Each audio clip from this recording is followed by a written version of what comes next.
संपूर्ण श्रीमद् भागवत गीता सुनने के लिए हमारे चैनल को सब्सक्राइब करें। गीता का सार। श्रीमद् भगवद गीता अध्याय 2 श्लोक 2।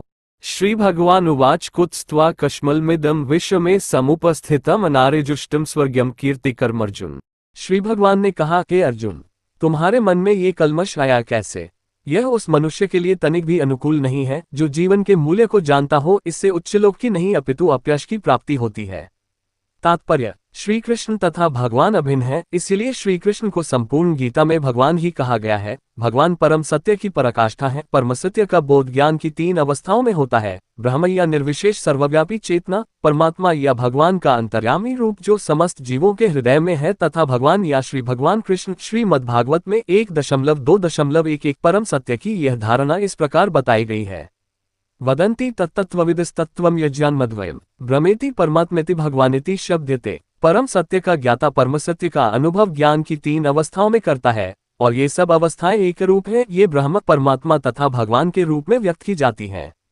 इन 3 दिव्य पक्षों को सूर्य के दृष्टांत द्वारा समझाया जा सकता है, क्योंकि उसके भी 3 भिन्न पक्ष होते हैं, यथा धूप प्रकाश, सूर्य की सतह, तथा सूर्यलोक स्वयं। जो सूर्य के प्रकाश का अध्ययन करता है वह नौसिखिया है। जो सूर्य की सतह को समझता है वह कुछ आगे बढ़ा हुआ होता है, और जो सूर्यलोक में प्रवेश कर सकता है वह उच्चतम ज्ञानी है। जो नौसिखिया सूर्य प्रकाश, उसकी विश्व व्याप्ति तथा उसकी निर्विशेष प्रकृति के अखंड तेज के ज्ञान से ही तुष्ट हो जाता है, वह उस व्यक्ति के समान है जो परम सत्य के ब्रह्म रूप को ही समझ सकता है। जो व्यक्ति कुछ अधिक जानकार है वह सूर्य गोले के विषय में जान सकता है, जिसकी तुलना परम सत्य के परमात्मा स्वरूप से की जाती है। जो व्यक्ति सूर्यलोक के अंतर में प्रवेश कर सकता है उसकी तुलना उससे की जाती है जो परम सत्य के साक्षात रूप की अनुभूति प्राप्त करता है। अतः जिन भक्तों ने परम सत्य के भगवान स्वरूप का साक्षात्कार किया है वे सर्वोच्च अध्यात्मवादी हैं। यद्यपि परम सत्य के अध्ययन में रत सारे विद्यार्थी एक ही विषय के अध्ययन में लगे हुए हैं: सूर्य का प्रकाश, सूर्य का गोला तथा सूर्यलोक की भीतरी बातें। इन तीनों को एक दूसरे से विलग नहीं किया जा सकता। फिर भी तीनों अवस्थाओं के अध्येता एक ही श्रेणी के नहीं होते।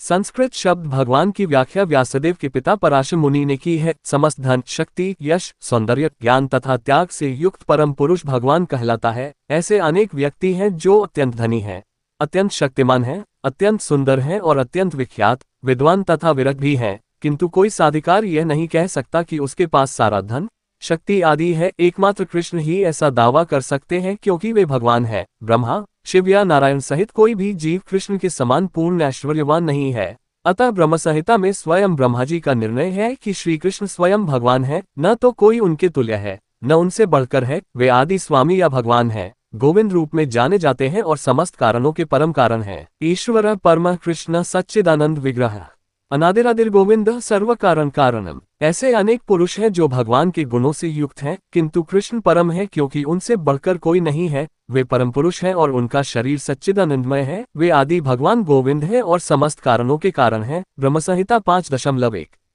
भागवत में भी भगवान के नाना अवतारों की सूची है। कृष्ण को आदि भगवान बताया गया है, जिससे अनेकानेक अवतार तथा ईश्वर विस्तार करते हैं। अते चांचकला पुंस कृष्णस्तु भगवान स्वयं इंद्रारिव्याकुलम लोकम मृद्यंती युगे युगे। यहाँ पर वर्णित सारे अवतारों की सूचियां या तो भगवान की अंशकलाओं अथवा पूर्ण कलाओं की हैं, किंतु कृष्ण तो स्वयं भगवान है। भागवत 1.3.28। अतः कृष्ण आदि भगवान, परम सत्य, परमात्मा तथा निर्विशेष ब्रह्म दोनों के अद्गम है। भगवान की उपस्थिति में अर्जुन द्वारा स्वजनों के लिए शोक करना सर्वथा अशोभनीय है।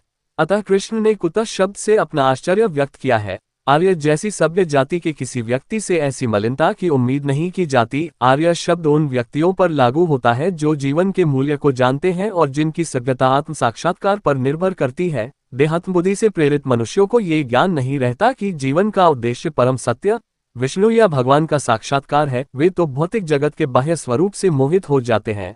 अतः वे यह नहीं समझ पाते कि मुक्ति क्या है। जिन पुरुषों को भौतिक बंधन से मुक्ति का कोई ज्ञान नहीं होता वे अनार्य कहलाते हैं। यद्यपि अर्जुन क्षत्रिय था, किंतु युद्ध से विचलित होकर वह अपने कर्तव्य से च्युत हो रहा था। उसकी यह कायरता अनार्यों के लिए ही शोभा देने वाली हो सकती है। कर्तव्य पथ से इस प्रकार का विचलन न तो आध्यात्मिक जीवन की प्रगति करने में सहायक बनता है, न ही इससे संसार में ख्याति प्राप्त की जा सकती है। भगवान कृष्ण ने अर्जुन द्वारा अपने स्वजनों पर इस प्रकार की करुणा का अनुमोदन नहीं किया।